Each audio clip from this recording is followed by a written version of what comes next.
All right. Algernon's October with a check-in on Hip Hop United. Well, Beyonce isn't the only diva in Atlanta this weekend, and that's a good thing. We have a powerful leader of women hanging out with us today. A fierce competitor that's known for her high standards and even higher basketball IQ with an incredible sense of style. We're going to get into that. She's committed to winning and shaping lives on and off the court. Please welcome the head coach of Alabama A&M's women basketball team, Bulldogs in the house, Coach Dawn Thornton. How you doing, Diva? What's up? What's up? What's up? How you doing? I am good. I'm even better now that you are here, giving out all that great energy. The style is styling. Everything is happening. I'm happy to have you here. Thank you so much for having me. How you feeling? Now, I think we were talking off camera. You said you fresh off of Essence Fest. Fresh off of Essence. Essence was wonderful. That was actually my first time going. Okay. And so just kind of being around a bunch of dope black people and, women pouring into each other, just seeing everybody doing that thing. It was a beautiful thing. That's what I'm talking about. Well, nothing but Bulldog energy in the building right now. Tell me why you decided to go to Alabama and how you're going to be building a winning culture there. I've been coaching basketball for 18 years, and so I felt like I was at a point in my career where I wanted something new, something interesting, something challenging. I was coming out of University of Arkansas at Pine Bluff, which is a very rural town, being in Arkansas right outside of Little Rock. I wanted a little city life, and so I thought that would be great for my son, putting him in a space like Huntsville, which is phenomenal. It's growing, it's thriving, and I felt like everything was just calling me to Huntsville. It's been beautiful since I've been here too. That's what's up. Now, as a successful player, what inspired you to want to go into coaching, and what about that is rewarding to you? In all honesty, I knew I wanted to coach when I was in the 7th grade. I couldn't see myself doing anything else.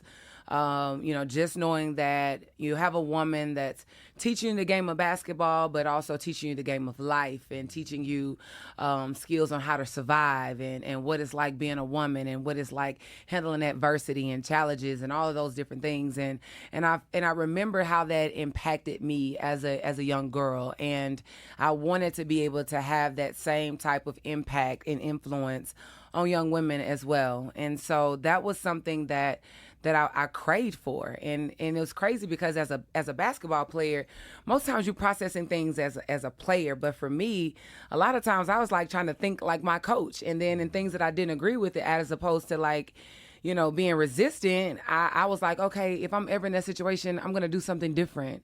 And this is what I would do different. And so that's kind of what's been the driving force for me. And I would say that it's been very rewarding.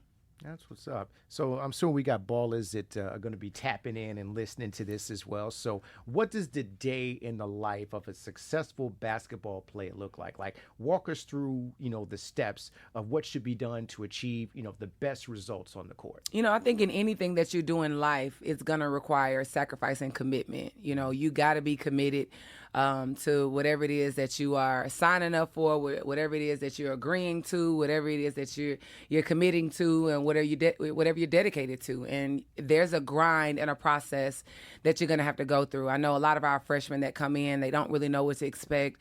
Coming in off of high adrenaline, just really and truly want to be able to make a name for themselves. But there are a lot of things that goes along with being a student athlete, managing classes and managing if they want to have a job and study hall and weights and conditioning, and it's so much, and it's really very challenging. And I think that that's kind of reason, I don't want to go too deep, but that's the reason why I think mental health is such a big thing now for our student athletes, because they're struggling at times finding that balance. And so, but those who understand it, those who get it, they thrive quite well. Okay, absolutely. That's good. And we'll talk a little bit more about mental health in a moment. Now, obviously, whenever you walk in the room, we can see and feel all the pressure.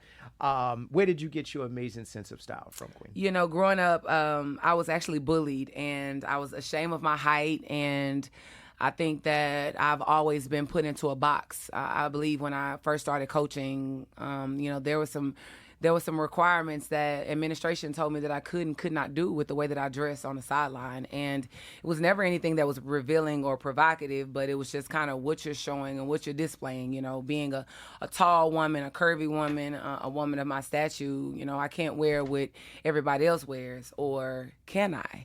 And at some point I woke up and I was like, you know what, I'm just going to be me, and I'm not going to try to confine to anyone else, because I know that what I do, it's a part of who I am, and as a woman, as a leader, as a mother, as a coach. And I want other young women, if I'm standing in front of them and telling them you got to be yourself and, and walk in a room and hold your head high, what do I look like, being that person, and I'm trying to live and do things the way somebody else wants me to do it. So I learned to just kind of express myself through my style and how I feel.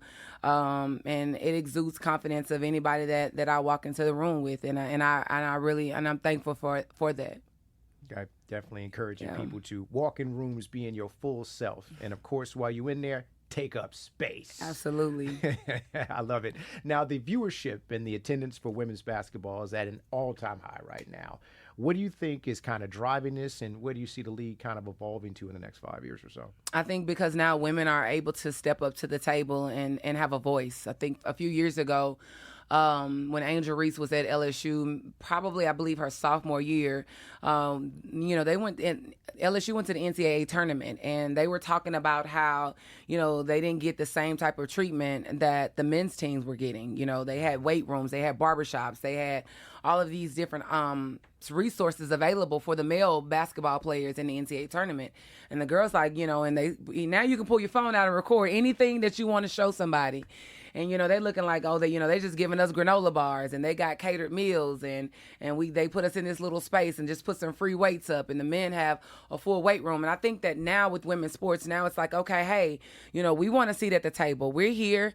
We're working hard. We're training. But now, you know what? We're going to do it our way, because in the past, the way that it's been in the past is like, you just want us to just kind of get what's left, or, y'all got y'all time. This is your time. But now it's like, you know what?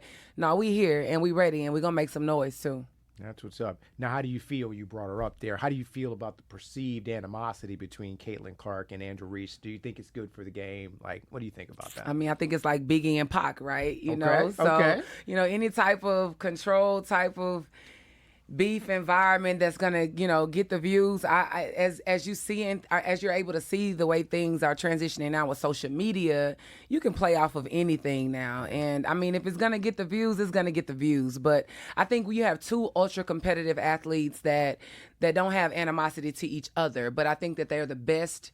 I think each of them think that they're the best of who they are in their game on that floor. And I mean, it's no different. You remember Michael Jordan back in 97 and how he was Allen Iverson and all those who thought that they were the best, they weren't backing down to anybody. So I like the way that the level of competition is when both of them stand on the floor together. I love that. Yeah, I like it myself. It makes for good basketball. Now, swinging it back to you, Queen, how do you balance the demands of being a head coach and, of course, your family life while still trying to make time for yourself? I think that you have to have a good, strong, solid support system. My staff, my family, they do a really good job of surrounding me with support and love. And I think that's very important, because I also have to allow my son to understand what I do as well, because there's a lot of things that I end up missing, with him also. But he gets it and he understands it, because, now, we're talking about training as a professional athlete and what that looks like. And because when I'm, training our girls, we have kids that want to play overseas. We have kids that want to go to the WNBA. So my son is understanding sacrifice and, again, that word dedication and commitment. So he's getting that. So just being able to have a village around you, it makes it a little less stressful for you, I would say. Got you. Well, tell us about the Dawn that exists outside of the court. Like, how would you describe your social, or I should say, how would your social or a personal circle describe you? I'm from Jackson, Mississippi, and I'm a country girl through and through, and I never meet a stranger. I believe in cultivating relationships and trying to find the good in everybody and every person that I meet. And, I say that all the time. That could be like a strength and a weakness, because I'm always give somebody a chance to come into my space, because you never know who you're going to meet along the way. God places people in your lives at a certain time. But my friends will tell you that I'm loyal. I bring everybody together. That's the like the athlete in me. I've integrated all of my friends as I have journeyed and carried on along the way from state to state to state, and it just kind of continues to get bigger. And I love that because I believe that on this earth we don't have a long time here, and we got to be happy, and we got to be able to celebrate each other, uplift each other, and be able to come together and just fellowship and reflect and thank God for the opportunities that we've had to share with each other also. Yeah, definitely treasuring people. And speaking of people, how do you prepare your players for life outside of basketball? You know, it's everything. It's the way that I'll give you a perfect example. You know, we have something called Leadership School, and basically this was created by myself and my staff, and we brought different people in around the community to help teach and nurture and educate our young women, from healthcare with OBGYN, from we have training with police in how you're dealing with police officers and knowing your rights, and banking and finance. We have ministers to come in to talk to them and to pray with them, and we have mental health specialists come in. We even have someone come in to talk to them about etiquette. So we really and truly want to make sure that, you know, it's more than just basketball. I remember playing college basketball, and all I did was go to practice every single day and playing a game. But, you know, what about me as a young woman and as I'm going into adulthood, and what does that look like? And so that's something that I wanted to be able to frame with all of my young women so they would understand what life would look like outside of basketball. Because, again, that word commitment and dedication, they've committed so much of their time and their life to basketball. Yeah, gotcha. How do you stay inspired? Like, you know, do you talk to other prominent coaches and trade recipes to success, things like that as well? How do you kind of keep yourself up? You know, I'm a very optimistic person, for one. So, you know, I look at everything in life as not a failure. Everything is a success. You can look at it from a lesson that you should have learned out of it, out of the disappointment or the setbacks. But I think that God allows everything to happen for a reason. I do have very great, you know, a great mentorship circle with a lot of great coaches that's in my heart, dear to my heart. My mentor is Coach Yo from Ole Miss University, and so the University of Mississippi. Right. Yeah. University of Mississippi. See, when you're from Jackson, you just know Jackson State, Alcorn, Mississippi Valley. So, yeah, she's the head women's basketball coach at Ole Miss. And so we're very, very close, and we share a lot of stories, and she kind of helps me get through things and navigate through things as a coach.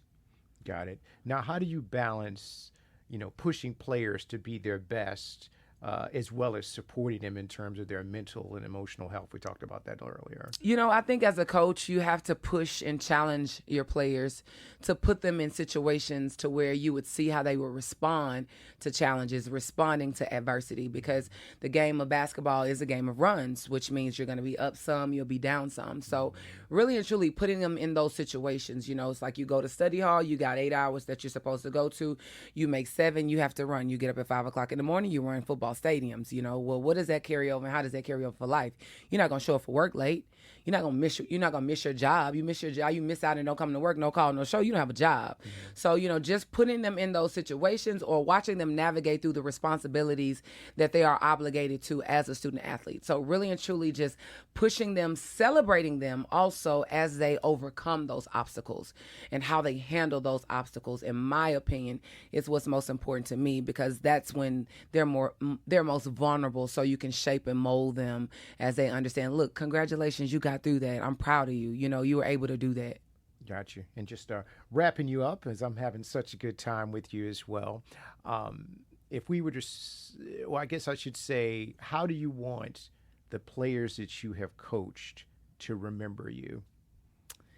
You know, I was actually just asked that question last week, and that was the first time that someone has asked me that question. So you being the second time, it's like, it's an emotional thing for me, because I guess, you know, coaching 18 years, you go back and look at it, I consider myself a young woman, right? Absolutely. You know, so I'm not like thinking that I'm old, and I know what I thought about my coaches as I see my coaches in their 60s, you know, but now me being 42 years old and hearing that question, it's like I got time now to sit back, to reflect, to think about, like, what would my players say about me, and how would they remember me, and the impact that I had on their lives. And they would say that she inspired me, and she never gave up on me, and she was going to always see the good in a person and give you a second and third chance. And, she'll always just have your back no matter what. I was there when one of my players, she was pregnant, Shamaya Brooks, and I could talk about Shamaya. Her and I are very close, and she got pregnant on me. Golly, that was my first player that got pregnant on me. But instead of me being upset about that, she got put on bed rest, and I stayed in the hospital with her 3 times a week. I cooked for her 3 times a week. I laid in the hospital bed with her as she got through it because her parents live in West Point, Georgia, so they couldn't get to her. And so just being there, I'm going to always just show up. That's one thing. If you want to know what that's it. That's what they're going to say. They're going to say that she's going to show up, and I'm going to always show up. On that note, that makes the most sense, and you've been showing up for years, and we appreciate you coming through to the check-in to talk about your journey, your legacy, and I hope that you have a great season that ends with some championship hardware. In terms of that, we're going to speak that into existence. Manifest, that's what I need. That's what we're going to do. Well, please tell everyone where they can find you, and of course, if you have any interesting projects outside of basketball coming up, let us know about that as well. Well, first off, I appreciate y'all. Thank you so much for having me here, but those who are listening, you can follow me at Dawn the Diva Coach on Instagram and on X. So y'all make sure y'all shout your girl out, and I just appreciate it. And upcoming projects, we have a basketball camp. I have a basketball camp that I'm putting on August the 3rd in Huntsville, Alabama. And what makes this so special, it's a free basketball camp that was started from my foundation post-COVID. I realized right after COVID, a lot of parents couldn't afford for their kids to go to basketball camp. And so what I wanted to do was give them an opportunity with some relief financially. So we do a back-to-school drive. We're doing free haircuts. I got 6 barbers that's committed that's going to be chopping it up, get some temp phase up, on the hill. So we're going to be getting that going. And we're going to play some basketball. So I'm hoping that we can see at least 150 kids in the building. We've had as many as 200. And so as I am, getting adjusted to Huntsville, I hope that those who are listening, if you're attached to anybody in Huntsville or anywhere close, we'd love to be able to have you. And you'll be able to find all of those details on my socials. I love it. Continuing to give back and using basketball as a platform to make a difference and make a change. We love it. Well, we appreciate you coming through. We can't wait to have you back after we talk about them rings and things that you're going to put on the table. For everybody else, make sure you subscribe to Hip Hop United on the iHeart app. Select Hip Hop United. Put us in the presets. Tell a friend to tell a friend. Coach, you've officially been checked in. Let's go. Let's go.